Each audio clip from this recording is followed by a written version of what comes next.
Ebenezer Scrooge was an old businessman who cared for only one thing: money. Cold-hearted, tight-fisted, and unfriendly, he avoided all joy and warmth. To him, Christmas was foolishness, a time when people wasted money and begged for charity. When his cheerful nephew Fred came to wish him a Merry Christmas and invite him to dinner, Scrooge snapped, "Bah! Humbug!" He turned his nephew away and went back to his gloomy thoughts. Behind his bitterness, though, there was a deep loneliness.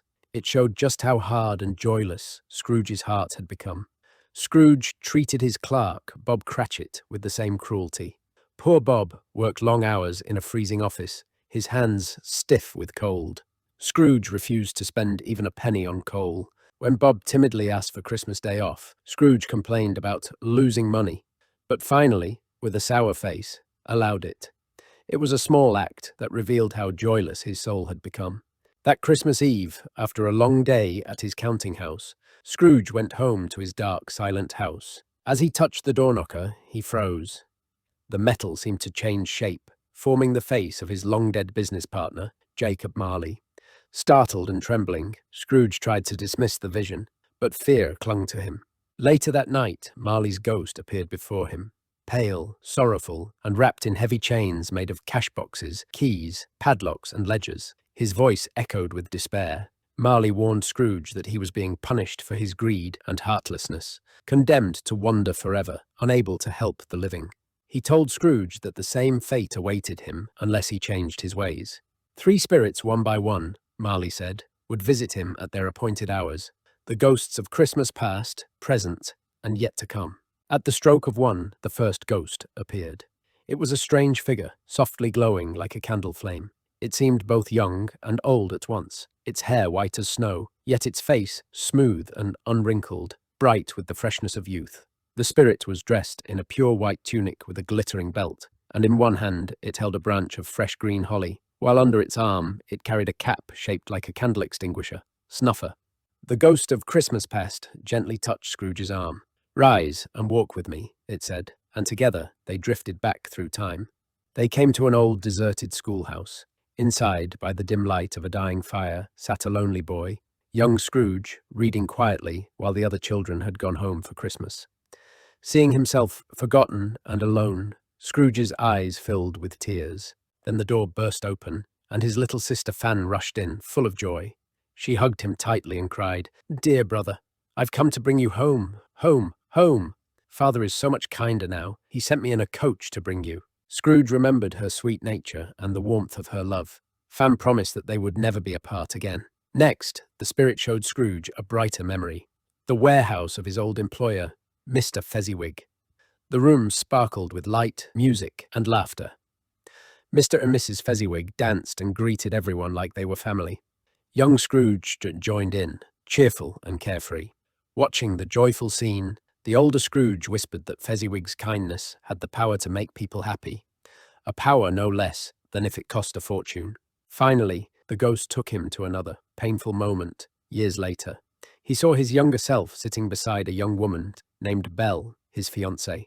Her eyes were gentle but sorrowful. She tells him that another idol has replaced her, the idol of gold, meaning his love for money. She releases him from their promise, saying that he has changed.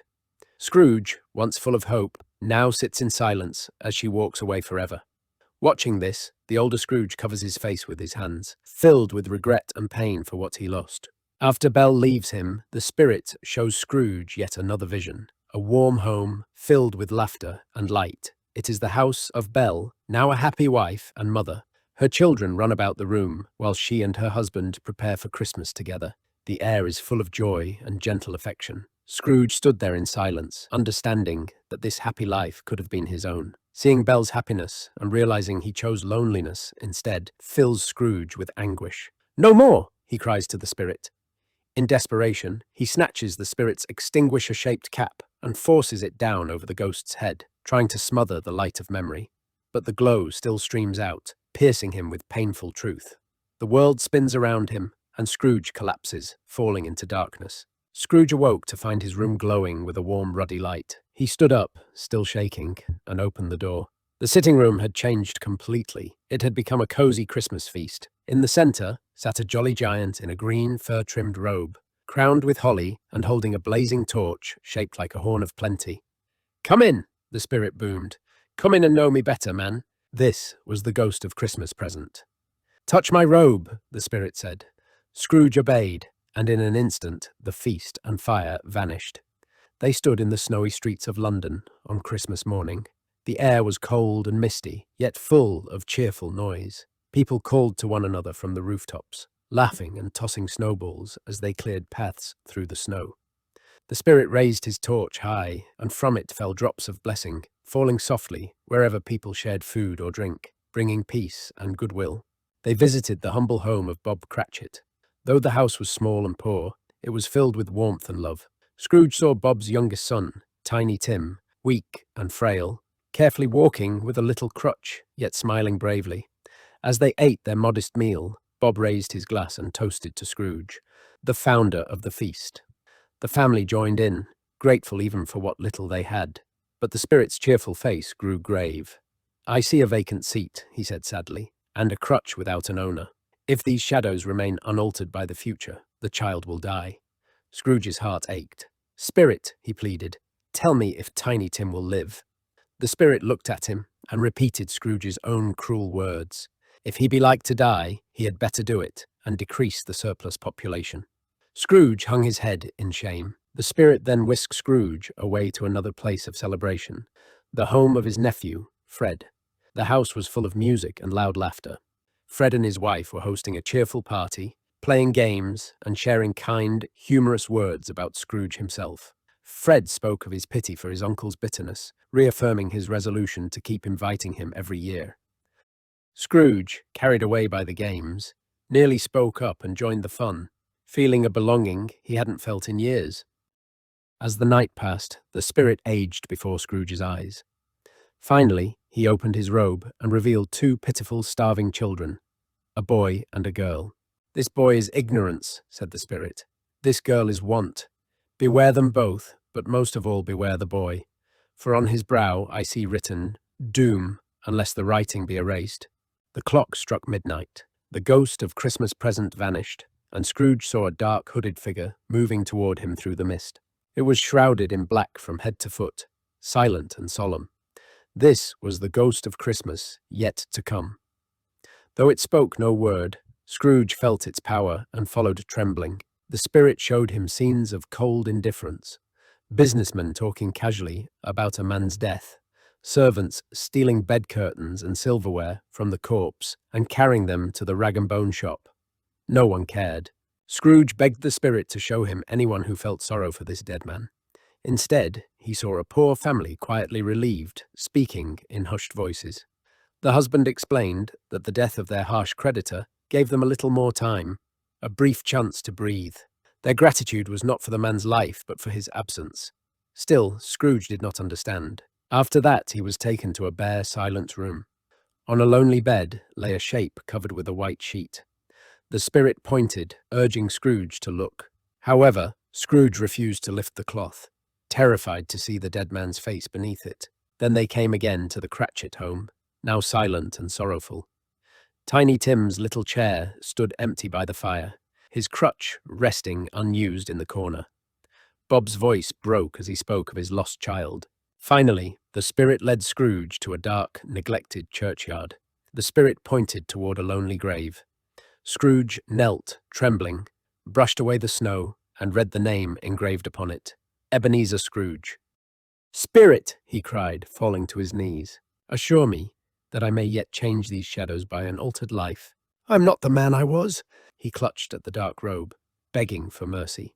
The spirit did not reply, but his hand pointing toward the grave seemed to tremble. The black shape shrank, collapsed, and dwindled down, until Scrooge found himself clutching his own bedpost. He was home, alive, in his own bed. It was morning, Christmas morning. Laughing and crying all at once, Scrooge leapt to his feet, shouting with joy. He ran to the window, flung it open, and called to a boy in the street to buy the biggest turkey in the shop and send it secretly to Bob Cratchit's house.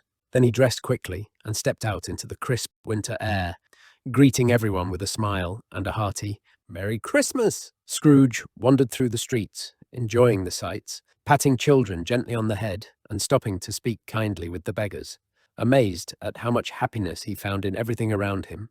That evening, Scrooge joined Fred's family for dinner, laughing, talking, and feeling truly happy for the first time in years. The next morning, when Bob Cratchit arrived late to work, Scrooge pretended to scold him, then surprised him with a raise and a promise to help his family and little Tiny Tim. And he kept his word. He became like a second father to Tim, who lived and grew strong. From that day on, Scrooge was known as a man of kindness, generosity, and laughter. Through Scrooge's remarkable transformation, Dickens demonstrates that it is never too late to change for the better, no matter how old or hardened a person may be. Even a heart closed by bitterness and selfishness can open when it learns to show compassion and understand the struggles of others. Thus, Dickens reminds us of something we all carry within, the power to choose empathy over indifference. And when we take it, the deepest darkness begins to lift, and fear, little by little, gives way to love.